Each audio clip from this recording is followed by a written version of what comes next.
Et j'espère que tout le plateau de Afrique Direct et de Média Afrique News ne sera pas à refaire ce soir. Dans tous les cas, il est avec nous ce soir, Bobby Bizarre. Bonsoir et bienvenue sur le plateau de Média Afrique News en direct de Libreville au Gabon. Bonsoir Raoul, comment tu vas? Ça n'a pas été facile de rejoindre nos studios ce soir. Vous étiez coincé dans les embouteillages. Ça aussi c'est à refaire. Les routes sont à refaire. On a dit qu'il faut tout refaire. Jusqu'alors, on a toujours le problème de circulation. Pour quitter de chez moi jusqu'ici, j'ai fait 1h30. Chose qui est rare et qui est parfois même invivable. On ne supporte pas ça dans ce pays-là, c'est compliqué. Les histoires de route là, c'est à refaire. Alors que la route, c'est la priorité. Il faut aller au travail, il faut aller dans les occupations. On fait comment? On rate les rendez-vous à cause de la route, c'est à refaire. Ce sera certainement à refaire. Et ceux qui sont chargés de refaire les routes vont s'en occuper. Alors, Bobby Bizarre, on va s'entretenir avec vous au cours de cette émission. Vous êtes un jeune. Beaucoup vous ont découvert à la veille de l'élection présidentielle en 2023 au Gabon. Vous êtes Gabonais. Et j'ai envie de vous demander d'où vous êtes venu cette inspiration, c'est quoi le concept, tout est à refaire, pourquoi prendre le risque de parler des questions politiques, vous serez peut-être vous arrêter à des choses de société, mais c'était un risque quand même. Hein. Commençons par le début, comment est-ce que vous avez commencé par le concept tout est à refaire? Bon, avant de commencer avec le concept à refaire, j'étais d'abord dans un autre concept. Oui. Un peu tactile, là, un peu à taquiner, comme des caméras cachées. Mais après, à force de vivre un peu les réalités du pays, le pays commençait à m'énerver. Voilà, donc je me suis dit, pourquoi continuer dans ce désordre, vu que dans tout ce pays, tout le monde était sur le même chemin. Tous les Gabonais vivaient la même chose. Tu ne peux pas être artiste si tu n'es pas politicien, tu ne peux pas être ça si tu n'es pas dans la politique. C'est là où j'ai dit, maintenant, trop c'est trop. Le concept tout est à refaire, je l'avais sous ma langue là pendant au moins 1 an. 1 an, je ne parlais pas, je ne disais rien, mais après un matin, je me suis dit non, trop c'est trop. C'est en vendant des glaces, parce que j'étais vendeur de glaces. Oui. Donc c'est en vendant des glaces, j'ai dit non, mais je vais un peu essayer. J'ai fait 1, ça a donné. J'ai fait 2, j'ai fait 3, jusqu'à... Mais j'ai commencé ça depuis avant les élections. Hein. Alors, il y a une vidéo qui vous a pratiquement mis au devant de la scène. Je propose peut-être avec le concours de la régie qu'on la revoie. La toute première où vous parlez justement de tout est à refaire, c'est celle-là qui a fait le tour du monde. Et on reviendra après l'avoir regardé de nouveau sur les circonstances de la production de cette vidéo. Je vous propose de regarder ça ensemble. Seigneur, qu'est-ce qu'on a fait à cette transition, Seigneur? Seigneur, tu peux nous dire, qu'est-ce qu'on a fait à cette transition? La transition, il y a à refaire. Les élections là sont à refaire. L'Assemblée nationale a refait, le Sénat a refait, la Constitution a refait. Vous faites comme si nous on n'existait pas dans ce pays, la population ne compte plus. Vous prenez les décisions sans nous demander l'avis et vous pensez qu'on va vous soutenir comme ça? Jamais. On n'est plus avec vous, j'ai dit c'est à refaire. Tout ce qui est à refaire. Voilà, c'est cette vidéo certainement qui a fait le tour du monde et qui, j'ai envie de dire, vous a révélé aux yeux du monde. Pourquoi Bobby Bizarre, vous dites que vous étiez dans un autre concept et pourquoi faire la transversale pour atterrir directement dans la politique, sachant tous les risques que cela comporte quand on commence à se mêler de politique et de façon aussi brutale que vous le faites, vous le faisiez dans vos vidéos. Je me situe dans le temps du début de votre concept tout est à refaire où vous avez directement attaqué l'inertie politique du régime de l'époque. Le courage, c'est Dieu qui envoie tout le monde. Chacun a sa mission sur cette terre. Tout est à refaire. Quand j'ai commencé, je ne veux pas mentir, j'avais peur. Voilà. Mais après un moment, ça ne me disait plus rien. J'étais menacé, intimidé, influencé, mais je n'ai jamais un jour baissé les bras. C'est-à-dire, c'est devenu comme, je ne sais pas, comme une force, quoi. Donc, quand je me réveille un matin, j'ai dit, je ne fais plus les vidéos. Mais après une journée, l'inspiration vient. Donc, ça coulait chaque jour, les inspirations. Ça coulait, donc, j'étais obligé, j'avais plus le choix. Donc, à force de toujours penser à ça, je dis, je ne fais plus. Mais je faisais. J'ai exposé ma famille. Tout le monde m'avait tourné le dos. Oui. Tout le monde m'a tourné le dos. J'étais déjà seul au monde. Ouais. Même marcher dans Libreville était devenu dangereux. Je me suis fait vraiment des ennemis. Oui. Aujourd'hui, ces mêmes personnes sont en train de me saluer, rire avec moi, les mêmes personnes qui m'ont fait du mal, poignardé dans le dos, renié. Est-ce que vous ne pensez pas à ce moment où ces personnes, que ce soit vos amis, les membres de votre famille, se disaient, bah, il est tellement jeune au point de s'attaquer à l'orgue politique, à l'établissement politique, de dire tout est à refaire, les routes sont à refaire, l'Assemblée nationale, tout ce qui avait été établi jusque-là. Oui, mais j'avais remarqué quelque chose. Tu sais, au Gabon, ici, la majorité des activistes qui ont essayé de parler, soit on les tue, soit on les achète. Pour parler au Gabon, il fallait voyager. Il fallait quitter le Gabon. Il fallait parler dans les pays étrangers, comme en France. Tu peux insulter le régime en place. Mais moi le contraire, c'est quoi? Personnellement, je me suis dit, bon, si je fais ça dans un concept humoristique, ça peut marcher. Donc, je fais dans la comédie. Et je dis ça dans l'humour. Mais comme les gens là n'aiment pas la vérité, ils n'aiment pas la vérité. Pourtant, ils savent tous que le pays, c'est comme une maison. Tu ne peux pas nettoyer là où tu dors et laisser les autres pièces de la maison sales. Donc, moi, je me suis dit, pourquoi laisser ça? Pourquoi ne pas dire tout est à refaire? Pourquoi ne pas dénoncer? Mieux dire la vérité. Aujourd'hui, tous les Gabonais me donnent raison. Et comme les Africains entiers, tu vois, les pays africains aujourd'hui me sollicitent. Car faire, faut venir nous dire ça, faut nous aider. Mais ce qui est mauvais, c'est que le Gabon reste un pays aussi bizarre.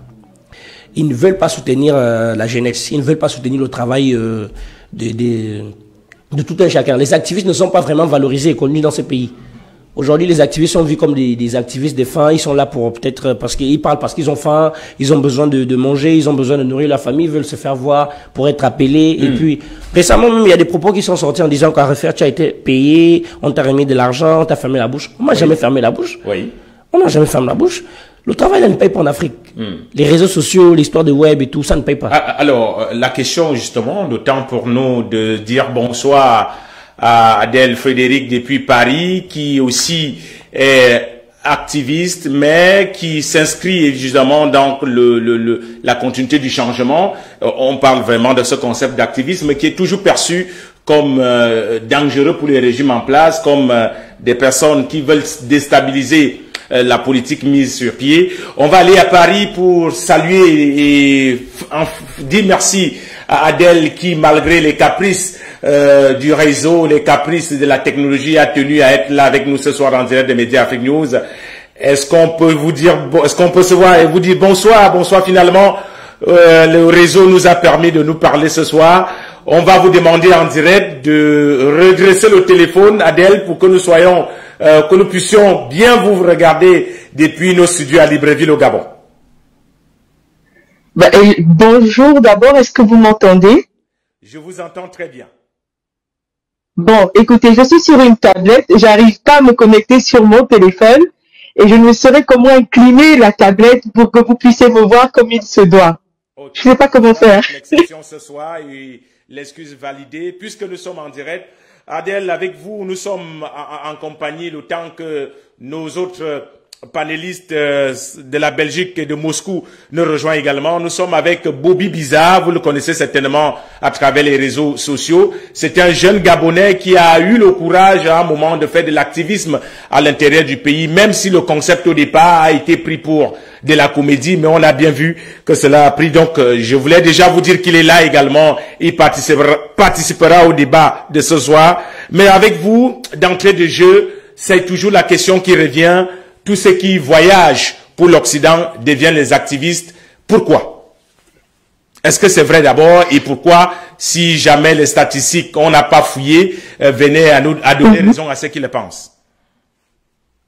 Alors, je dirais dans un premier temps que c'est pas vrai du tout, que c'est faux.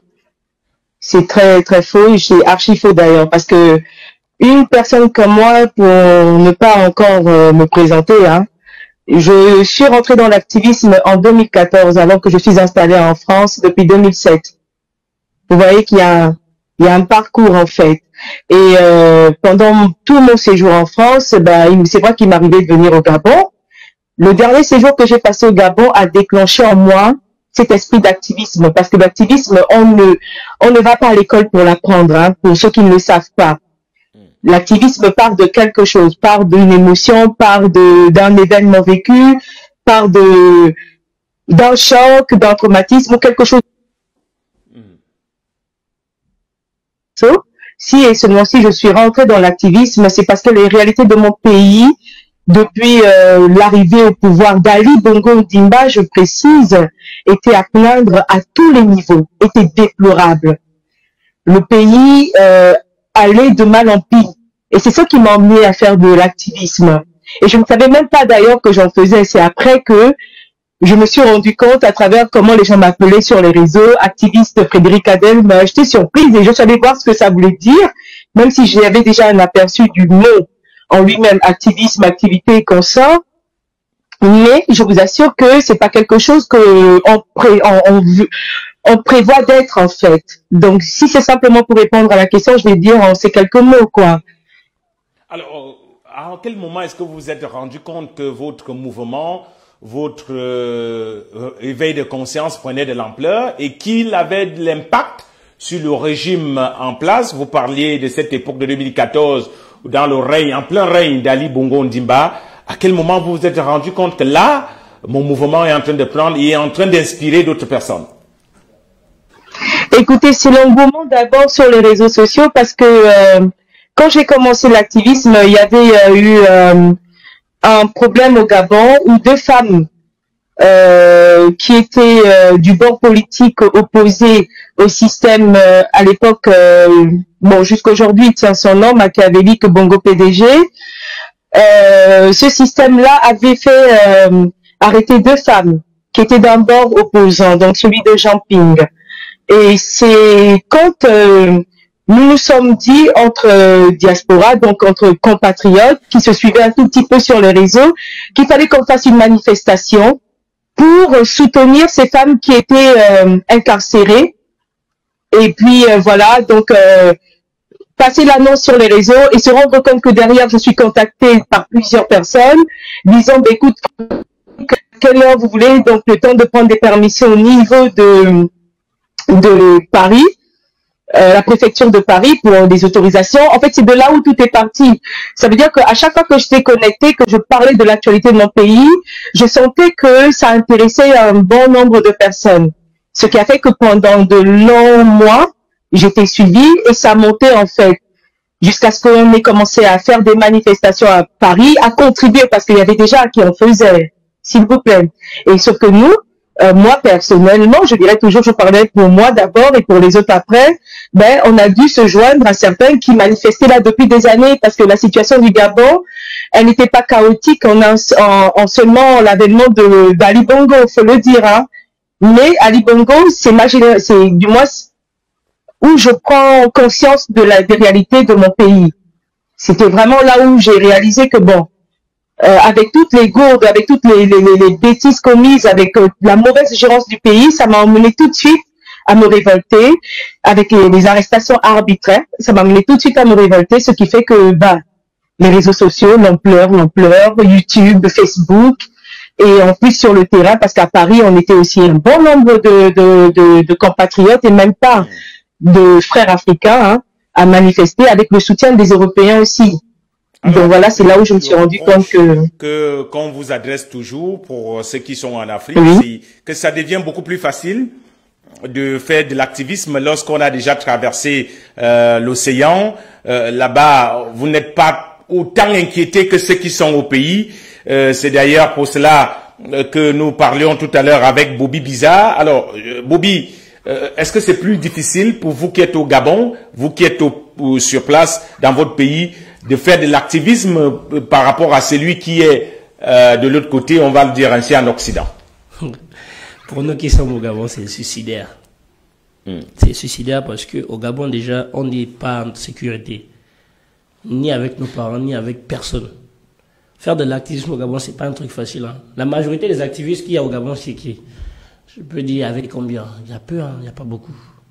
Donc c'est beaucoup plus facile quand on est hors du pays. Alors on va poser justement la question à Adel Frédéric. Adel, est-ce par rapport à ce que dit Bobby Biza, qui pense que l'activisme est beaucoup plus facile lorsqu'on a traversé l'Atlantique et qu'on est de l'autre côté et on est moins inquiété que ceux qui sont au pays, c'est peut-être pour cette raison que les gens estiment que votre combat n'est pas toujours noble parce que vous aurez dû commencer peut-être au pays et peut-être pour des raisons de sécurité traverser l'océan, mais beaucoup parmi vous avez engagé l'activisme dès lors que vous vous êtes installé loin des problèmes quotidiens. Voilà, c'est là où je me suis rendue. Excusez-moi. Pour répondre, oui, je serais d'accord avec le compatriote, hein, parce que quand on a un système dictatorial sur un territoire qui s'impose au peuple, effectivement, il est évident qu'il soit plus en danger que nous ici à l'extérieur. Je serais d'accord avec lui, mais sauf que avec mon vécu, j'ai envie de dire aux frères, aux compatriotes, Bobby, que non, on est en danger partout du fait de notre engagement. La preuve en est que si vous suivez mon actualité, hein, il fut un temps, parce que j'ai dû mettre un petit stop pour me concentrer à ma vie privée depuis l'arrivée du président Oligui Nguema, j'ai décidé de mettre un stand-by, observer le Gabon. Mais si vous suivez avant, vous allez vous rendre compte que nous avons subi des agressions sur le territoire français, alors que nous ne sommes pas au Gabon. On a eu des compatriotes qui sont partis du Gabon avec le vol présidentiel pour venir nous agresser ici en France parce que on voulait manifester devant le Georges V où était logé l'ex-dictateur Ali Bongo Ondimba. Donc on était en danger partout, vous savez. Il y a des services secrets. C'est des personnes qui pouvaient être envoyées dans notre pays, contacter des personnes que nous connaissons, qui leur donnaient notre adresse et puis venir nous faire un coup d'État sans que le monde ne sache que ça vient du système. Donc en tant qu'activiste, que ce soit sur le territoire ou hors du territoire, on est en danger à tous les niveaux. Surtout quand on a un système qui est complètement, mais je vous dis complètement criminel, quoi. Parce que c'est les mots qu'il faut employer, hein, vu ce que nous avons subi avec l'ancien système derrière Ali Bongo Ondimba, le PDG. Alors à cette époque, on imagine le début de l'activisme et forcément, Adèle, c'est quoi le combat poursuivi? On a l'impression, et j'ai envie de vous le demander, est-ce que ça s'arrête un jour? Parce que après, j'imagine, vous avez dit vous êtes un peu calmé parce que il y a eu un changement de régime, il y a une nouvelle ère qui arrive avec le CTRI au Gabon. J'imagine que votre combat, si le CTRI ne satisfait pas votre idéal de la gestion de la chose publique, vous allez recommencer, vous irez encore au taquet. Est-ce qu'on a un but à atteindre? Est-ce qu'on atteint souvent ce but quand on est activiste? Mais écoutez, sincèrement, on ne se lasse pas de l'activisme, mais on n'arrête jamais. L'engagement d'abord est humain, humanitaire, on va dire. Ça veut dire que moi, j'étais engagée dans l'éveil de conscience. Mon activisme était basé sur l'éveil de conscience par rapport à certaines situations économiques, sociales, culturelles et autres. Dès qu'il y avait à dénoncer, je le dénonçais pour éveiller les consciences parce que sur le territoire gabonais, malheureusement, beaucoup ne savent pas, ne connaissent pas les lois, ne savent pas leurs droits. Et moi, j'étais vraiment engagée dans cela. Malgré le fait qu'aujourd'hui, il y a un nouveau système, je ne m'arrête pas, moi, de travailler, même si aujourd'hui c'est dans l'ombre, hein, parce que j'ai des journalistes qui font des articles, qui m'interpellent, qui me posent des questions en inbox, et je réponds, je leur donne mon point de vue, et puis je sais que c'est relayé, même si des fois en masse, c'est Frédéric Adelandon qui a répondu. Mais tant que le peuple est en danger, et que nous sommes engagés. Moi, je parle pas des activistes ventriloques, comme on les appelle, hein, parce qu'il y en a qui se sont pas engagés en sincérité. Et aujourd'hui, on le voit bien. Mais pour des personnes comme moi qui se sont engagées pour le bien-être du peuple, pour l'engagement au sein du peuple, pour les droits de l'homme, pour valoriser l'être que Dieu a créé, bah écoutez, on ne s'arrête pas. Moi, aujourd'hui, ma pause est dans l'observation parce que je ne peux pas me permettre de juger, même si j'ai un mot à dire. Je ne peux pas me permettre de donner mon avis à quelqu'un qui est seulement là depuis 3 mois, depuis 6 mois, sachant qu'il a trouvé le pays dans une situation très délicate. Mais effectivement, je pouvais me prononcer sur certains faits divers. Mais comme c'est une décision personnelle, je préfère m'en tenir à cela le temps de noter tout ce qui se passe et le jour où le bon Dieu voudra. Parce que c'est toujours avec l'aide de Dieu que je me suis exprimée sur les réseaux. Et aujourd'hui, j'ai cette étiquette d'activiste. Je viendrai à nouveau dire mon point de vue officiellement sur la situation. Mais je vous le dis sincèrement, quand on est pour une cause noble, peu importe les temps et les circonstances, c'est pas quelque chose dont on s'en défait tout de suite. Hein. Alors, Bobby, vous n'avez pas attendu comme Adèle Frédéric les 1 an, les 3 mois. Vous êtes directement, et on a regardé une de vos vidéos, aller sur la même lancée, comme vous avez achevé le mandat, on va dire, précipité au départ avec vous aussi, vous avez contribué, d'Ali Bongo. Vous n'avez pas attendu le bénéfice du doute au CTRI. On a regardé une de vos vidéos. Vous avez critiqué le problème de sécurité. Vous avez dit, pendant que les autres ont les bonnes transitions, nous on fait des transactions. Cette vidéo a été regardée des millions de fois par les internautes. Bobby, est-ce que à peine vous êtes cogné, j'ai pas envie de dire cogné, à peine vous avez bousillé par vos concepts le PDG d'Ali Bongo, vous êtes déjà sur le CTRI? C'est finalement l'objectif, c'est quoi? J'ai aussi envie de vous demander. À refaire, il dit ce qu'il voit. Moi, à refaire, je n'attends pas 24 heures sur 24. On sait que le président a trouvé le pays dans un état palpable. On le sait tous, oui. Mais les mêmes choses ne peuvent pas se répéter alors qu'on est dans une transition. Soit tu vas en mode militaire, soit tu fais la politique. Il y a des choses que quand on voit, on sait que là, c'est politique. Là, c'est transition. Hein? Moi, je suis Gabonais, je suis pauvre, comme tous les autres Gabonais. C'est moi qui vis ce que les Gabonais vivent chez eux. Les grands types, ils ne savent pas ce qu'on vit. Il y a des jeunes intellectuels, qualifiés, certifiés, capables de travailler dans les administrations, capables de diriger même des administrations. On remet les mêmes. Pour quelle raison? On dit aux jeunes qu'ils ont des faux bacs. Alors que certains là parmi qui sont dans les bureaux ont les bacs de nuit. Ok? Dans ce Gabon, on connaît qui était le régime PDG. Un régime PDG, c'est-à-dire qu'ils n'ont pas besoin que tu aies des diplômes. Quand tu as la relation, tu es connu, tu as une Mac, Micmac, on te fait rentrer. Dans l'une de vos vidéos, vous avez dit, des gens ont essayé de vous acheter. Nous étions déjà à l'ère du CTRI. C'était qui ces gens qui ont essayé de vous acheter? Les partisans du CTRI ou c'était quoi le but de... Parfois, quand des gens font du mal aux autres, on accuse toujours le CTRI. Parfois, le CTRI n'est pas... C'est comme les bongos. Quand les gens tuaient les gens, les bongos, parfois, n'étaient pas au courant. Mais on accusait les bongos parce que ce sont eux qui sont en haut. Donc, quand un grand monsieur fait du mal à quelqu'un, on accuse les bongos. Une personne, par exemple, tu crées ton entreprise, tu crées ta petite société ou autre, quelqu'un vient t'imposer des règles et dit, si tu n'acceptes pas mes conditions, on ferme. Parfois, les bongos ne sont pas au courant, le président n'est pas au courant. Il y a des choses que les gens font dans ce pays que le président ne sait même pas. Lui-même, il est étonné. Mais on salit son image comme ça, pourquoi? On salit. Il y a des gens qui se font passer pour les gens qui sont le président pour salir son image, son nom. Donc, je préfère taire le nom des personnes là parce que ils appellent parfois avec les numéros inconnus, les numéros masqués. Donc, tu ne peux pas, même le nom, ils ne te donnent pas. Tu vois?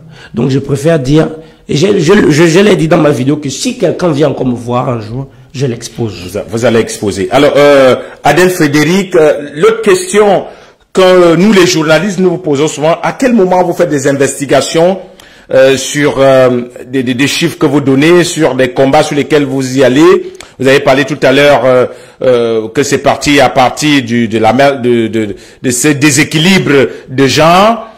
Et c'est un reproche qu'on vous fait très souvent. Vous ne faites pas suffisamment d'investigations parce que aussi diriger, c'est anticiper, c'est prévoir. Mais c'est pas toujours évident dans des pays comme les nôtres où on sait que la dette publique pèse sur l'ordre gouvernant. On sait qu'il faut faire des concessions avec la société civile, avec des revendications nombrilistes, des revendications régionalistes, des revendications tribalistes. Toutes ces choses, est-ce que vous faites suffisamment de l'investigation pour vous dire quand même sur ça, je crois que le problème vient peut-être des populations et non pas de ceux qui ont la charge de les conduire dans leur destinée? nous menons, mais si vous n'avez pas idée hein, de comment on a travaillé, du moins à l'époque quand je faisais partie de ce mouvement-là, les investigations se faisaient en profondeur. On se base sur les données publiques en fait. On se base sur tout ce qui est information sur le budget de l'État, les conventions données ici et là. On faisait un travail d'investigation mais très approfondi. Et les informations, pour tout vous dire, venaient de certains membres du système qui étaient dans le système mais déploraient la gestion. Donc le travail était fait. Hein, et à quel moment on accuse le peuple? À quel moment on accuse le peuple? Nous, on a essayé de regarder de près comme de loin. C'est le peuple qui n'a cessé de subir dans notre pays, le Gabon. C'est le peuple gabonais qui n'a cessé de subir à cause de la mauvaise gérance.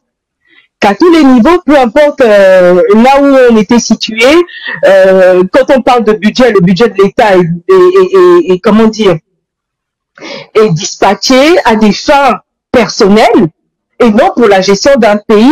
Non, on n'avait pas à blâmer le peuple. Hein. La preuve en est que jusqu'à aujourd'hui, si vous observez la situation, il y a encore des dérives. Il y a encore des choses qui ne vont pas. Mais ça, c'est pas le peuple. Le peuple, qu'est-ce que lui, il a comme rôle à jouer dans la société? Qu'est-ce que l'État a comme rôle à jouer aussi? C'est ce qu'on doit d'abord définir. Et quand on définit les choses, on dit que le peuple, c'est lui qui travaille, c'est lui qui fait vivre son pays, et l'État le dirige en fonction de ses revenus, justement dispatchés dans tous les domaines. Mais au Gabon, la seule chose qui n'a cessé de régner, c'est le vol. La seule chose, c'est le pillage. La seule chose qui n'a cessé de régner, c'est la dictature. C'est comme l'a dit le compatriote il y a quelques minutes, des personnes qui ne méritent pas d'être à certains postes, bon, on les met là par amitié, par fraternité, par boissonnerie, parce que les gars, ils boivent ensemble dans le même maquis, les bars, comme on le dit vulgairement. Mais c'était ça le Gabon à l'époque. Donc non, on s'est rarement trompé, en tout cas dans notre activisme. Ça, je vous le dis clairement, on s'est rarement trompé, j'ai envie de dire. À chaque fois qu'on a mis un sujet sur la table... Bobby, vous demandez, on vous a souvent vu, quand je parle de vous, pas vous personnellement, de tous ceux qui font comme vous, que ce soit la diaspora malienne, sénégalaise, ivoirienne, camerounaise, lorsqu'il y a une manifestation contre un régime, on vous voit tous. On vous voit tous et parfois on se demande qu'est-ce que font les Maliens dans la revendication des Camerounais qui ne veulent plus de Paul Biya, que font les Gabonais dans la manifestation des Ivoiriens qui ne veulent plus de Ouattara. C'est dire que la diaspora à un moment, c'est pour ça que parfois on vous accuse d'être au service de quelques lobbies où vous prenez quelques milliers d'euros et puis vous venez manifester, chacun rentre chez lui. Cette façon de faire de l'activisme aussi n'a-t-elle pas contribué à diminuer votre mouvement, à le décrédibiliser aux yeux de ceux qui vous prenaient pour des modèles et ceux qui avaient confiance en vous? Pas du tout. Pas du tout. Alors, en toute sincérité, il faudrait vraiment que... C'est pourquoi je vous dis que le peuple périt par faute de connaissance. Quand on est ignorant, on ne peut que juger le fait qu'il y ait une cohésion. Qu'est-ce qui se passe dans tous ces pays dont vous venez de citer? C'est tous ces pays ont un seul Dieu, entre guillemets, et nous le connaissons tous, c'est la France. On a un combat unique, en fait, dans le fond. C'est pourquoi, quand la diaspora sénégalaise s'exprime, on est derrière la diaspora sénégalaise. Quand la diaspora togolaise, ivoirienne et consorts s'expriment, on est avec eux parce que nous retrouvons, nous nous sentons concernés par leur combat parce que c'est le nôtre. Il est, il est panafricaniste en fait. C'est partout que nous subissons certaines réalités, comme le pouvoir de la France-Afrique dans nos nations. Donc, je ne vois pas en quoi cela serait désolant que nous apportons notre soutien aux autres, sachant que nous menons le même combat et que si seulement si nous sommes une Afrique unie, on mettra à genoux tous les sous-préfets qui viennent au titre, par exemple, de la France, comme il fut un temps. Maintenant, est-ce que les choses se sont apaisées? J'ai envie de dire oui. Concernant la France-Afrique, je trouve qu'il y a quelques petites différences qui se montrent à nous. La preuve en est qu'aujourd'hui, Macky Sall, il a dû baisser la garde pour que nous ayons en face de nous un nouveau président élu par le peuple. Vous voyez, entre-temps, à l'époque, et si Macky Sall a tenu à rester au pouvoir au Sénégal, parlons peu, parlons vrai, c'est parce qu'il avait un soutien qui est la France. Au Gabon, en 2009, depuis l'arrivée d'Ali Bongo au pouvoir, il a maintenu le pays dans le sang, dans la pauvreté, dans la méchanceté, dans le crime, parce qu'il avait qui au-dessus de lui? Il avait la France qui le soutenait. Qu'est-ce qui s'est passé pour que les choses de la donne changent? Il a fallu qu'on nous fasse un coup d'État dans notre pays. Vous comprenez que on a tous un combat commun dans le fond. Alors pour vous personnellement, votre activité, ceux qui sont aussi jusqu'aujourd'hui les partisans d'Ali Bongo, vous regardent toujours comme la partisane déchue qui n'a jamais digéré la défaite de son mentor entre guillemets Jean Ping, qui en veut jusqu'aujourd'hui à Ali Bongo de vous avoir privé de l'occasion de montrer de quoi vous êtes capable en matière de la gestion de la chose publique. Est-ce que je n'irai pas jusqu'à parler de l'aigreur? Est-ce que ce manque je veux dire, cette privation du rêve de vous voir enfin prendre les rênes du Gabon ne vous est pas resté à travers la gorge au point où à chaque fois que vous parlez d'Ali Bongo, c'est toujours dans les termes du crime, de la braderie, des richesses publiques. Est-ce que aujourd'hui ce n'est pas ce ressenti resté d'antan chez vous de ce que Jean Ping, qui est très proche de vous, c'est un secret de polichinelle, n'ait pas pu finalement briguer la magistrature suprême? Bon. Vous voyez encore que j'ai juste envie de vous dire détrompez-vous. Je vous ai dit, mon combat était basé sur l'éveil de conscience et le changement de pouvoir. J'étais contre le système Bongo PDG et j'avais toutes mes raisons. Et ces raisons-là ne sont ignorées de personne dans le monde entier. D'accord? Le président Jean Ping a été un candidat comme tout être humain. J'ai soutenu André comment il s'appelle, André Baobam. J'ai soutenu André Baobam. J'ai soutenu le président élu Jean Ping et j'ai soutenu Andossa. Donc dites-vous bien que mon combat n'était pas parce que j'avais une sorte de préférence sur le président élu. Non. Je me suis retrouvée en tout et pour tout dans le discours, dans la proposition, les propositions que nous faisait le président élu sur son projet de société, de gouvernance. Je me suis retrouvée là-dedans et j'ai tenu à le manifester, à combattre près de lui. Pour moi, le plus important, c'était que le pays soit libéré d'un système qui avait un demi-siècle. Ce n'est pas normal, surtout d'un pays autant pour moi qui avait un demi-siècle. Sachant qu'on dit que notre pays est un pays démocrate. Je suis désolée. On parle de démocratie, on parle de républicain. Entre-temps, le pays est sous dictature. Non, je ne pouvais pas, moi, m'empêcher de dénoncer le système machiavélique Bongo PDG qui a fait plus de mal. J'ai 44 ans aujourd'hui, le système Bongo PDG a pris toute mon existence. Ça fait pas longtemps qu'il est tombé encore que... Je sais pas s'il est réellement tombé, j'ai pas envie de dire n'importe quoi pour ne pas vexer, mais voilà, je suis très désolée. À la suite de ce que vous expliquez aujourd'hui, que finalement les dieux vous ont écouté, le CTRI vous a aidé à vous débarrasser de votre système PDG Bongo. Est-ce que Adel Frédéric aujourd'hui, si on lui disait de retourner au pays natal pour venir aider le Gabon à évoluer, le Gabon à décoller, avec vos compétences, avec votre expérience, est-ce que vous accepteriez si le CTRI faisait appel à vous pour bâtir cette nation qui est le Gabon, pour, comme le dit votre hymne national, pour l'essor et la félicité du Gabon? Accepteriez-vous la main tendue si elle venait du CTRI pour se joindre à eux pour bâtir le Gabon jusqu'à son essor et sa félicité? En toute franchise, je n'ai pas la langue, je ne sais pas mentir et je ne sais pas faire semblant.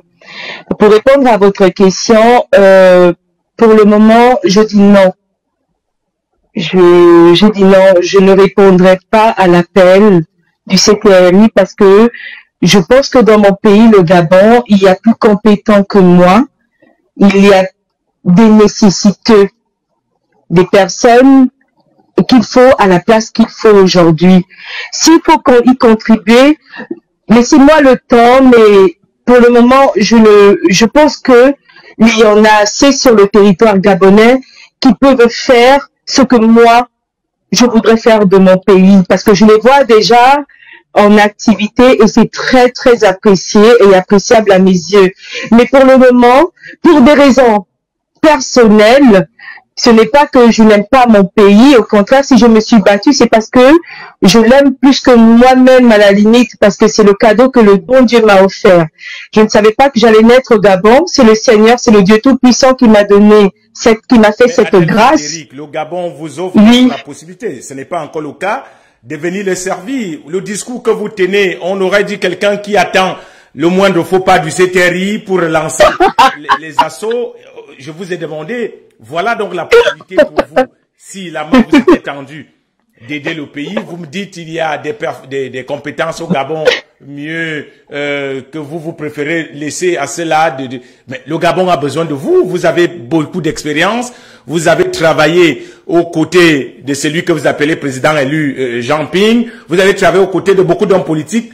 Ce Gabon d'aujourd'hui a besoin de vous. Pourquoi est-ce que vous semblez être réticente envers l'appel du peuple si jamais cet appel venait? C'est pourquoi je vous ai demandé, je vous ai dit, en fait, de ne pas penser que si le peuple m'appelle, je réponds. Non, ne pensez pas que c'est pour attendre une quelconque faute du CTRI. Je suis désolée. Je vais vous dire déjà dans un premier temps que les fautes, le CTRI en fait déjà. Hein. Pour être franche, hein, je vous ai dit, je n'ai pas la langue de bois. Je ne sais pas biaiser. Les fautes, le CTRI en fait déjà. Mais vous voyez, je ne me suis pas exprimée encore officiellement. Et pourtant, il y en a déjà. Il y a des actes que je vois posés par le CTRI que je ne cautionne absolument pas. Oui. Mais absolument pas. Mais vous voyez, je suis dans le silence.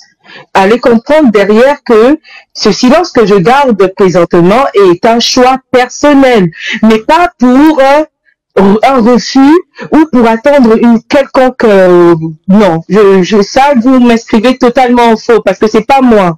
Je vous aurais dit oui, je vais répondre. Non. Mais si je vous dis que pour le moment, je trouve qu'il y a quand même, il y a eu beaucoup d'appels. Je ne sais pas si, bon, vous suivez l'actualité puisque vous êtes, voilà, aujourd'hui un journaliste aguerri. Donc, vous savez personnellement que le pays aujourd'hui, il y a eu beaucoup d'appels. Le CTRI a fait de bonnes choses en appelant plusieurs activistes à aller travailler sur le pays, dans le pays. Mais je sais que dans mon pays aussi, il y a des personnes compétentes qu'il faut d'abord viser, parce que nous, au sein de la diaspora, nous avons des activités. Vous l'avez dit, je travaille en France, je ne suis pas au chômage, je paye mes impôts ici, je contribue. Dans mon pays, le Gabon, je contribue d'une manière, parce que on ne dit pas tout. Il y a des choses que je fais, dont j'aimerais que ce soit dans l'ombre comme d'habitude. Mais je contribue quand même. Pour reprendre notre invité qui est sur le plateau, une dernière question, au temps de sortir avec vous. Dites-nous, êtes-vous interdit du territoire gabonais ou simplement c'est un choix pour vous de rester en France, de rester en Europe? Je ne sais pas de quel côté de l'Europe vous êtes exactement. Peut-être ça peut aussi être de votre volonté de ne pas le dévoiler. Vous êtes activiste, vous avez besoin aussi de votre sécurité personnelle, on va dire du côté de l'Europe. Est-ce que vous n'êtes pas peut-être interdit du territoire gabonais? C'est peut-être pour cela que vous, techniquement, vous bottez en touche, le fait de revenir aider le Gabon. Non, j'ai un passeport valable. Je suis gabonaise. Je ne me suis jamais levée pour faire une quelconque nationalité. Même si j'en aurai un jour l'intention. Je suis gabonaise. J'ai mon passeport valide. Mais ça ne je viens dans mon pays quand je viens, non, je n'ai pas une interdiction. Est-ce que vous n'êtes pas interdit du territoire gabonais? Mais est-ce que vous trouvez déjà normal qu'une Gabonaise soit interdite de séjourner dans son pays ou d'y vivre? C'est pas normal. Donc, pour répondre à la question, je vous dis non. Je n'ai jamais eu une interdiction de rentrer dans mon pays. Je n'en ai jamais eu et je n'en aurai jamais. Pardon? Vous n'avez pas peur de rentrer au Gabon? Je n'ai pas peur. Au contraire, aujourd'hui, j'ai envie de vous dire que l'envie ne me manque pas de sauter dans le premier vol, mais je mène d'autres activités. Mais ne vous inquiétez pas, d'ici 4 matins, je serai dans mon pays. Je suis fière aujourd'hui de ce qu'est mon pays. Il n'est pas sous Ali Bongo Ondimba, il n'est plus sous dictature. J'ai le droit et le devoir d'apprécier le changement qu'il y a dans mon pays et même de venir quand je veux. C'est mon droit, c'est mon pays, c'est mon cadeau du ciel. Non, pour répondre à vos questions, je n'ai aucune interdiction. Au contraire, j'ai des propositions pour que je revienne dans mon pays. Je suis franche. J'ai dit les choses clairement. Très bientôt au Gabon, il est clair que Adèle Frédéric, activiste qui a longtemps combattu pour un changement de régime et de système politique au Gabon, est certainement en train de voir son combat triompher. Elle dit également que tout ce qui est fait en ce moment n'est pas à mettre tout simplement un chèque en blanc. Il y a des choses à faire. Elle n'est pas interdite du pays. Merci Adèle Frédéric de nous avoir, malgré les caprices du réseau, avoir été patiente, de nous avoir pris en direct de nos studios de Libreville au Gabon pour Média Afrique News. C'était un plaisir de vous avoir en direct et d'avoir partagé votre expérience d'activiste. On ne pouvait pas espérer meilleur activiste que vous quand on regarde vos années de combat. Vous êtes l'une des personnes que nous voudrions avoir ce soir pour nous parler de l'activisme et de ses bienfaits. D'ailleurs, l'un des bienfaits de l'activisme que vous avez mené pour votre pays, le Gabon, c'est évidemment aujourd'hui ce que les autres vivent avec la libération, ce que vous appelez au Gabon le coup de libération du trafic. On espère vous revoir dans nos prochaines éditions sur Média Afrique News. Merci pour votre disponibilité depuis l'Occident et bonsoir à vous. Merci. Merci pour l'invitation et puis bravo, superbe émission, c'est la première fois que je la suis et que j'y participe d'ailleurs et je vous souhaite bon vent. Bravo encore, hein. Bravo et bien des choses au CPRI et au peuple gabonais. Nous gardons les traditions pour vous au Gabon pour que quand vous viendrez, vous trouverez toujours votre belle Libreville telle que vous l'avez toujours souhaité. Nous espérons vous revoir très bientôt à Libreville au Gabon. À bientôt. Vous avez raison. Il y a un autre Gabonais qui est toujours avec nous et lui, il a gardé aussi ce slogan, l'essor et la félicité. Est-ce que c'est ce que vous vouliez, Bobby Bizarre, le temps peut-être de vous tenir dans les conditions d'un vrai Gabonais qui veut l'essor et la félicité en direct de cette émission. Merci d'avoir été patient aussi. Vous savez, il fallait qu'on évacue les questions avec cet activiste. Elle est votre aînée dans le domaine. Lorsque vous regardez une dame dont on imagine qu'il y a de la famille, qui a un mari et qui met sa vie comme ça en danger pour revendiquer un mieux-être du pays, est-ce que ça vous inspire? On ne fait pas le même travail. Hein. Moi, personnellement, les activistes, je ne sais pas s'ils m'ont vraiment inspiré. Hein. Ils m'ont jamais inspiré de toute façon. Au Gabon, les activistes ne m'ont jamais inspiré. C'est que les activistes au Gabon, on te voit un temps, une fois on te dit, voilà, tiens, on ne le voit plus. C'est maintenant lui qui insulte le peuple, alors que c'est le peuple qui te met en haut. Beaucoup oublient ça, hein, parce que quand ils vont avec le peuple, ils crient, quand on vient les voir, ils insultent maintenant le peuple. Le peuple reste le même peuple. Hein. Le peuple ne change pas. Un activiste ne parle pas beaucoup, il dit ce qu'il voit. Ceux qui parlent beaucoup là, c'est des affamés, c'est des gens qui sont là parce qu'ils veulent juste qu'on leur dise, bon voilà, tiens, c'est bon, ça c'est parlé. Est-ce que vous avez mesuré le poids de votre concept lorsque vous l'avez commencé? Tout est à refaire. Est-ce que vous vous êtes vraiment, est-ce que vous êtes déjà rendu compte de ce que vous avez fait? Bah oui. Oui. Et vous pensez aujourd'hui, est-ce que vous ne voyez pas que vous devez poursuivre dans le cadre de vous mettre dans la coalition du développement que d'être constamment dans la ligne de tout est mauvais, tout est à refaire, tout est à... Bon, tout est à refaire, je ne dis pas... Moi, tout est à refaire là, c'est quand ça ne va pas que je dis tout est à refaire. Quand je sens que ça ne va pas, quand rien n'est fait, c'est là où on voit tout est à refaire. Quand ça va, moi, on ne me voit pas, je reste dans mon coin, je change de concept. Je félicite. Hein, je félicite. C'est-à-dire, quand c'est bon, je félicite. Quand c'est mauvais, je dénonce, c'est ce que je fais. Est-ce que vous avez un objectif que vous voulez atteindre avec Tout est à refaire? Réussir, comme tout le monde. Réussir. Réussir. Pour vous-même ou avec les autres? Pour tout le monde. Et je veux voir les gens heureux comme moi je serai heureux. C'est-à-dire, je ne peux pas être heureux et les gens qui vont soutenir. Est-ce que vous pensez que tout le monde peut être heureux au même moment? Non. Ils doivent tous se battre comme je le fais. J'ai dénoncé, je leur ai motivé, tu vois. Je les ai tous motivés à pouvoir dénoncer aussi un jour, à pouvoir revendiquer, tu vois. Parce qu'on n'avait pas cette liberté d'expression au Gabon. J'ai motivé beaucoup à avoir cette liberté d'expression. Aujourd'hui, beaucoup peuvent bien parler, s'exprimer, mais exprimez-vous bien, parce qu'il y a certains, ils s'expriment pour ne rien dire, pour insulter, non. Exprimez-vous pour réellement dire ce que vous vivez, ce qui est vrai.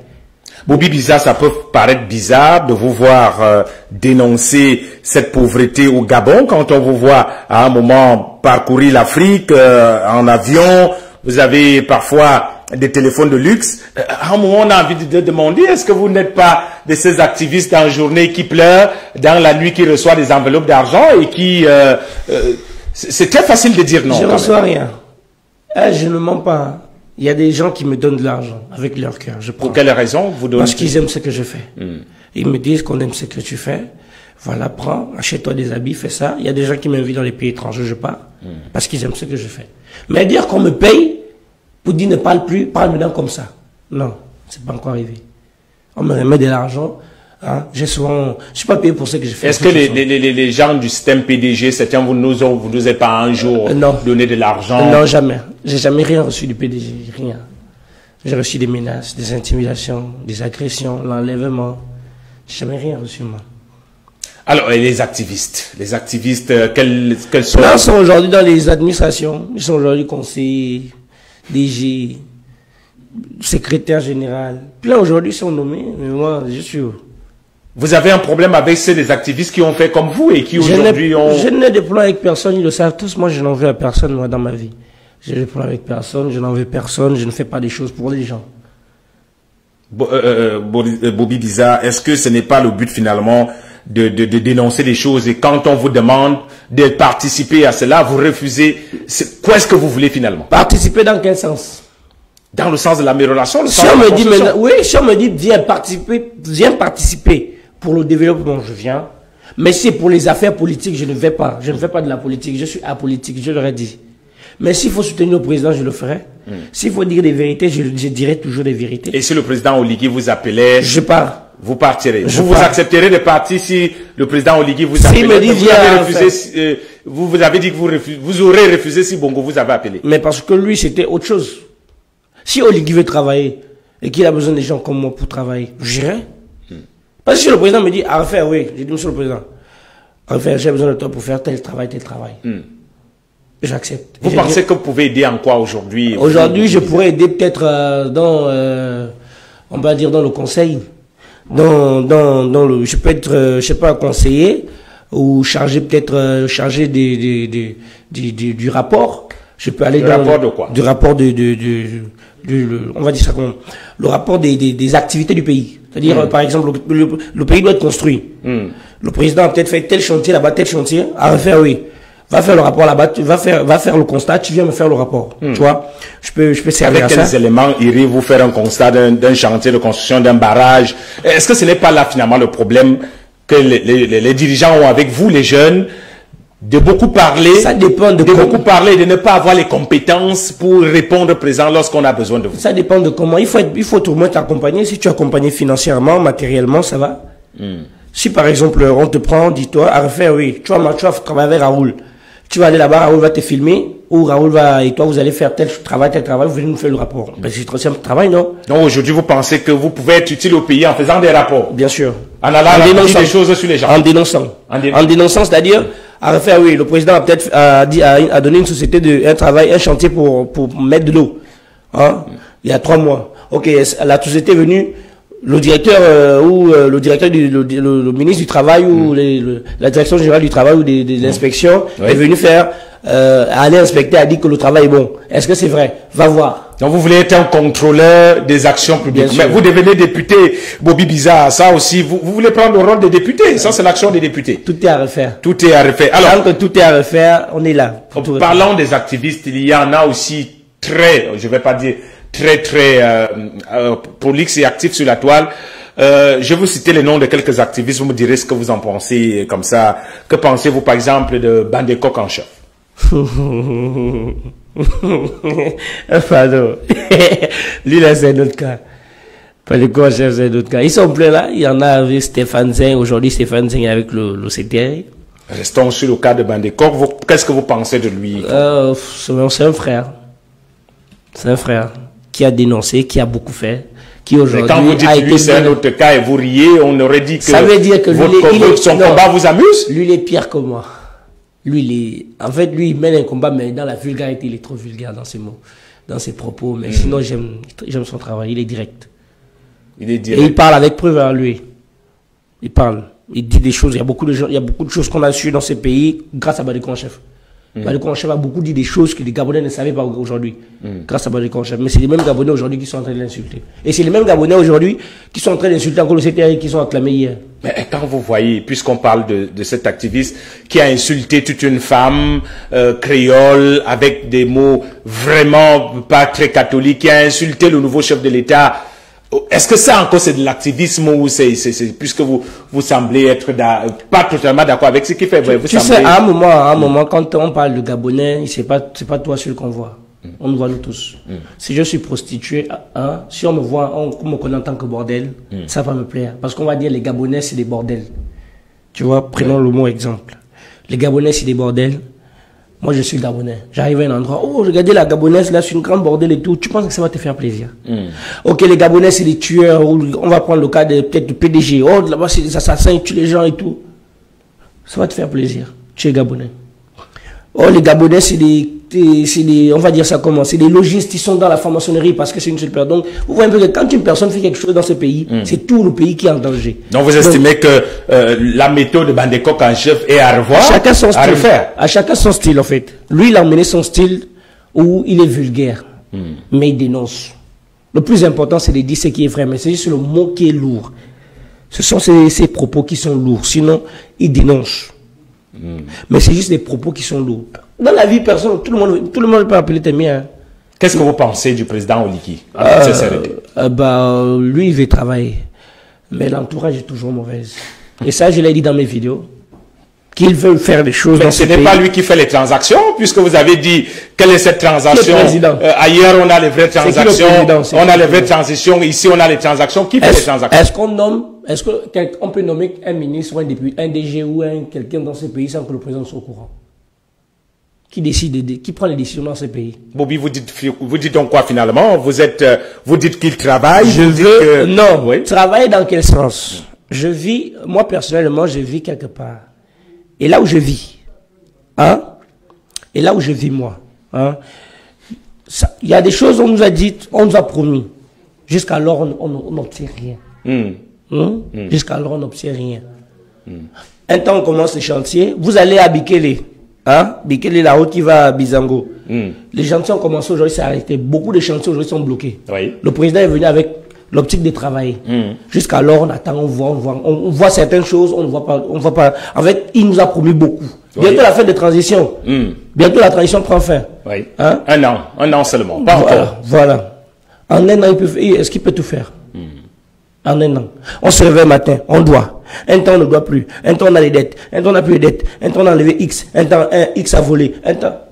Mon gars, on est dans un pays où on est un pays de liberté. Alors, est-ce que vous êtes en contact avec des activistes? Vous n'êtes pas en contact avec les activistes qu'on a sur Internet? Je parle beaucoup de Bandeko en chef parce que lui, ces derniers temps, il fait beaucoup parler de lui. Est-ce que vous êtes en contact avec lui? Je suis en contact avec beaucoup d'activistes. C'est pour les activistes, on est en contact depuis beaucoup. Je suis en contact avec beaucoup, mais on ne communique vraiment pas. Voilà, je regarde juste les statuts. Peut-être si j'ai besoin d'aide de quelqu'un, c'est là où je l'écris. Sinon, moi, je ne suis pas trop content. Vous n'avez jamais eu besoin d'aide depuis que vous avez lancé votre mouvement? D'aide, non. J'ai toujours fait seul. Et ils peuvent vous le dire, tous les activistes là peuvent vous le dire. Jamais reçu d'aide, jamais reçu d'argent? Non. Mais je dis dans le pays... Jamais, vous n'êtes jamais parti faire un travail pour l'un d'eux? Non. Mais dans ce pays, il y a des gens qui m'ont donné de l'argent parce qu'ils aiment ce que je fais. Même à l'étranger du pays, il y a des Gabonais, des étrangers qui me font souvent des dépôts parce qu'ils aiment ce que je fais. Alors, au jour d'aujourd'hui, selon vous, qu'est-ce qui est à refaire à l'heure où nous parlons? Nous sommes en direct de nos studios de Liberté au Gabon. Qu'est-ce qui est à refaire au Gabon? La mentalité des Gabonais. On ne veut pas changer de mentalité. De quelle mentalité vous parlez? Mentalité quelle est la mentalité primordiale à changer? La mentalité de tout. Les Gabonais ne veulent pas changer de mentalité. Première chose. Au côté administratif, les mentalités ne veulent pas changer. Au côté militaire, non, la même mentalité bongotique. Bongotique là, c'est la même mentalité qui est toujours là. Escroquerie, corruption, arnaque, braquage, vol, vie chère, mauvaise vie en des mots. La précarité. Mais c'est ça, c'est parce que c'est les circonstances qui s'imposent. Alors, quand vous parlez de mentalité, vous dites aujourd'hui, ceux qui ne gèrent pas le pays, ceux qui ne sont pas aux affaires, quelle est la mentalité qui devrait changer? Vous n'allez pas demander à quelqu'un qui n'a jamais rien géré, qui n'est pas dans l'administration, de changer la corruption, alors qu'il n'a rien à voir avec ça. Le Gabonais, aujourd'hui, il sait que ça, bon, la majorité des Gabonais se concentrent sur l'école. Sur l'école. C'est pour finir vendeur, braqueur, et dire que non, on ne nous a pas mis au travail. Vendeur, braqueur. En tout cas, vous n'êtes pas ni vendeur ni braqueur. Vous avez abandonné votre activité de vente de glace. Vous vivez de quoi aujourd'hui? Aujourd'hui, je vis de tout et à faire. Mes vidéos. Vous vivez de tout et à refaire. Mes vidéos. Donc, pour vous, tant qu'il y a des erreurs pour le gouvernement, tant qu'il y a des bavures, tant qu'il y a de la mauvaise gestion, vous vivez de ça. Oui. En réalité, vous vivez de la mauvaise gestion de l'État. Non, je vis de tout et à refaire. C'est de ça que je parle. Tout est à refaire, s'appuie sur des vidéos. Non, sur les faits du pays. Sur les faits réels du pays. Sur ce que le pays vit. Ici, c'est à Kanda, non? Donc, on a envie de dire... Ici, c'est à Kanda, oui ou non? Oui, ça, nous sommes... ok, tu as vu la différence entre Akanda, tu es arrivé dans les PK, tu es arrivé dans les Akebe, tu es arrivé dans d'autres quartiers. Tu es déjà arrivé là-bas? Prochainement, certainement. Ok, d'accord, faut arriver, tu vas visiter. Alors, ce que j'ai envie de vous demander, Bobby, pour les téléspectateurs et les Gabonais qui sont connectés nombreux ce soir, vous nous dites, vous vivez de tout et à refaire de vos vidéos, qui sont pour la plupart basées sur la dénonciation des faits de société. Parce que si dans ce pays, hein, on sait que bon, je suis un jeune Gabonais qui, je vais pas vivre toute ma vie des réseaux sociaux, ça ne paye pas en Afrique. Si l'État réellement le Gabon, supposons le Gabon soutenait. Mais pourquoi vous avez abandonné votre vente de glace si vous pensez que tout est à refaire n'était pas... Ça rapporte rien que pendant l'année scolaire. Et même à une période scolaire, tu ne gagnes plus. Pendant les vacances, ça ne peut pas rapporter. Ça fait depuis combien de temps vous avez abandonné votre activité? On va dire depuis 2021. Et vous vivez 22 sans... Non, 2023. Non, 2023. Vous vivez très bien. 2023. C'est 2023 et vous vivez depuis sans les glaces, sans vendre les glaces. Je ne dirais pas que je vis bien. Les gens diront que oh, il grossit, il a de l'argent. Et c'est pas vrai? Je grossissais pas? Je grossis, mais parce que je suis à la maison, je mange. Je fais rien, je mange, je bois mes petites bières, je dors. Ah, vous avez de l'argent au moins pour boire des bières? Je n'ai pas d'argent, mais j'ai des connaissances, j'ai des relations comme tout le monde. Il y a des bonnes personnes, il y a des gens qui m'aiment, il y a d'autres qui ne m'aiment pas. Ce que j'ai dit. On va sortir par là. Est-ce que ça aussi, ce n'est pas à temps d'accueillir la présentatrice du JT dans un instant? Et ça aussi, ce n'est pas le problème des dirigeants qui reportent, que ce soit le PDG ou le CTRI aujourd'hui, de votre jeunesse aujourd'hui, qui passait le temps donc à dormir, à boire les bières et à vous plaindre? Je vais poser une question. Je suis quoi, artiste ou bien je suis activiste? Vous êtes web humoriste, d'après ce que j'ai lu dans votre CV. Web humoriste. Est-ce que le ministère de la Culture n'est pas censé m'accompagner? Pour dénoncer à trouver une activité qui est rentable, qui me permet de subvenir à mes besoins. Est-ce que le ministère de la Culture n'est pas censé m'accompagner? Tu as vu récemment, le président fait des tournées. On invite X, on m'a invité. Pour dire quoi? Non, on m'a invité un jour. Je suis activiste, non? Je suis web humoriste, non? Avant d'être web humoriste, j'ai fait des prestations humoristiques quand j'ai fait le Canal Comedy Club Libreville, j'ai fait Abidjan, je suis allé à Abidjan. Mais Bobby, ça, on a peur de vous. Vous pourrez arriver devant le président et commencer à lui dire sa tenue à refaire. Mais si jamais. Ces pays sont à refaire. J'ai dit ceci. Je ne suis pas en danger pour le pays. Parce que les gens pensent aujourd'hui que quand ils me voient quelque part, oh, il est venu pour dénoncer. Oh, il est venu pour insulter. Oh, il est venu pour critiquer. C'est pas ma vie. Vous voulez qu'on vous invite? C'est pas ma vie. Je suis avant tout un jeune Gabonais qui a des ambitions et des projets, qui a des... Alors, la question est de savoir, vous voulez qu'on vous invite faire quoi lors des tournées du président? Des prestations. Filmer. Alors, faire des vidéos. Voilà, dites que vous avez... Publier, dire que voilà, le président a fait ça, il est arrivé là-bas, il a dit ça, il a prouvé ça. Et lorsqu'on dira les bandes de coq en chef, notre très cher bande de coq, que nous aimons bien au passage, vous dira, vous êtes vous aussi devenu un gros corrompu. C'est pas grave. Ce n'est pas grave. C'est pas grave. Quand vous voyez, vous avez le président Olivier partout. Je dis ceci. On ne vit pas d'activisme toute ta vie. C'est un danger, c'est un travail très risqué et très dangereux. Alors vous avez Dieu m'a épargné la vie une fois avec le PDG. Je ne pense pas qu'il va encore m'épargner avec le système aussi de la transition. Donc mieux, pour de vrai, hein, mieux déjà en ce moment, c'est le moment de se chercher, de trouver de quoi vivre et comment subvenir à ses besoins. Vous reconnaîtrez quand même que depuis que le CTRI est là, on a difficilement entendu que quelqu'un a été arrêté pour ses opinions, quelqu'un a été séquestré pour ses opinions. Mais il y a des agressions, il y a des crimes. Des agressions existent dans tous les pays, même aux États-Unis, là où on nous présente comme le ciel le paragon de la démocratie. Il y a des agressions partout, mais vous avez dit que quand c'est bien, on dit que c'est bien. Oui.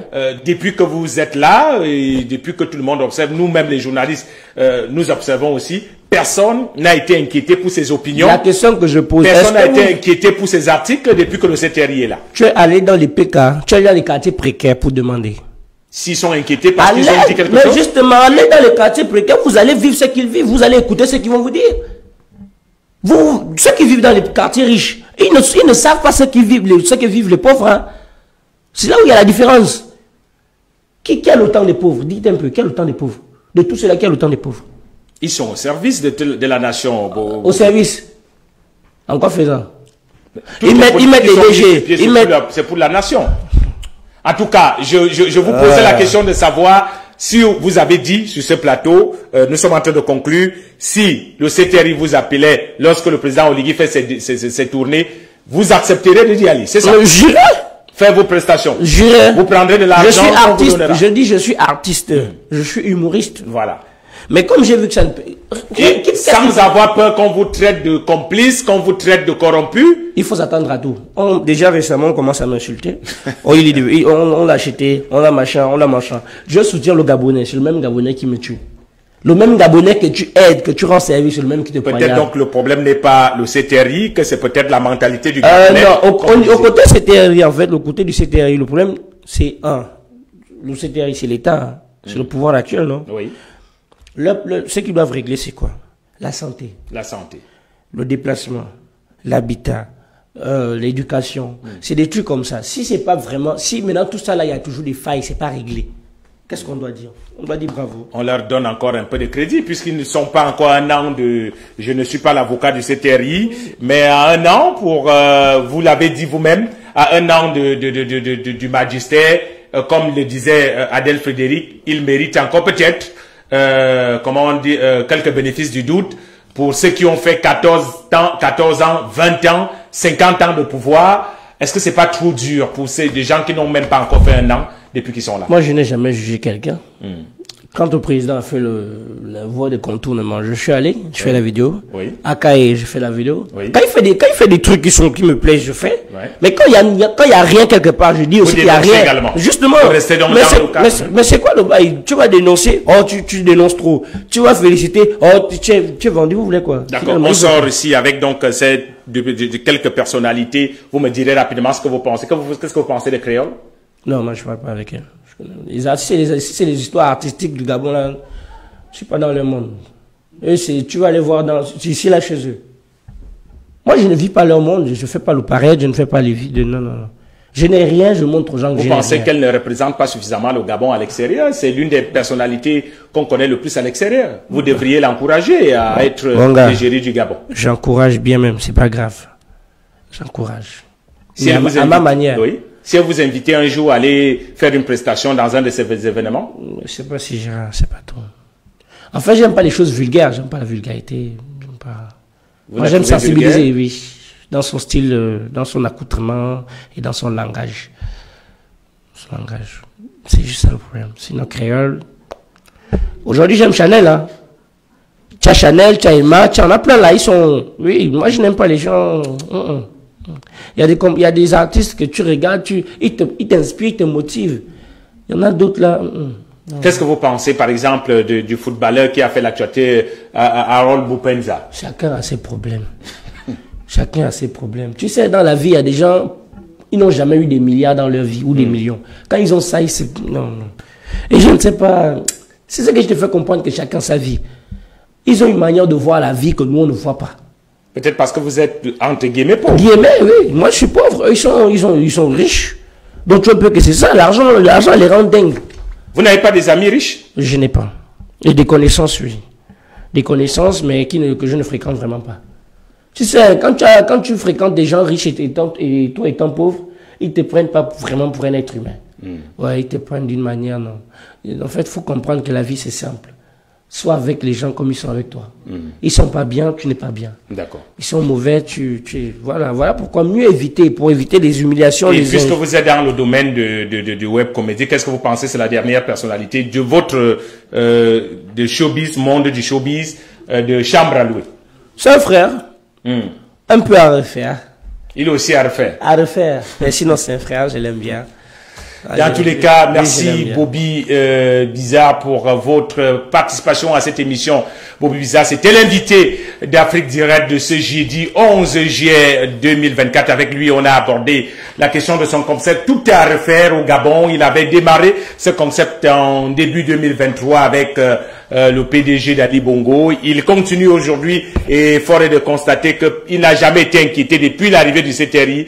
Il n'a jamais reçu de menaces, il nous l'a confirmé. Il n'a jamais fait l'objet d'enlèvement de quel que ce soit pour ses idées. C'est le Gabon que vous vouliez, c'est le Gabon certainement que beaucoup de personnes appellent de leur vœu aujourd'hui, que le CTRI essaye avec les confirmations des dires de Bobby Bizarre. Notre invité ce soir de Mère Supplier. Nous prenons une transition et nous recevons Jenny Lidiz pour les grands titres du journal.